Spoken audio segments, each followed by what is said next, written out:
My name is VJ Manzo. I'm a professor in the music division at WPI, and during the summer, I direct the Les Paul Music Technology Camp for middle school kids in Worcester. In 2010, a music colleague from Rowan University and I, Rick Dammers, developed a music tech camp with the idea that we'd use technology to help teach students to compose and perform, even if those students didn't know anything about music. So we created this immersive camp experience, and I built custom software and hardware to facilitate the types of musical experiences we wanted students to have.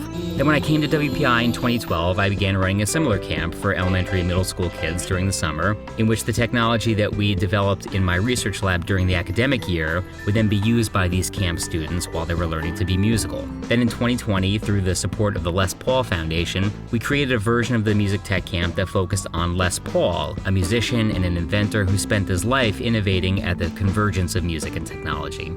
Les did not come from an affluent family, but he had a lot of people in his life that encouraged him and facilitated his musical curiosities. So for example, as a child, Les Paul was walking in his hometown in Waukesha, Wisconsin, and he was looking for a dense material that he could use to make a musical instrument. And he wound up bringing home a piece of discarded rail from the train tracks near his house. He used a few nails to tie a string to the rail, and he effectively made a stringed instrument. And then his mom let him take apart their old telephone so that he could make a transducer and actually amplify the instrument. So in our camp, we tell stories like this and then replicate some of those innovative experiments through hands-on activities. We don't use actual parts of train tracks, but we do 3D print rails, and we teach students about modeling, and then students learn to string up that instrument and put tuners on it and electronics, and then they use that same instrument to compose their own music alone and in groups. Every morning of the camp, we make music in unique ways using technology, and we take a break for lunch and we eat together, and then we go right back to making music. Every student goes home from this camp with unique instruments and music tech gear, and also with a portfolio of music that they created themselves.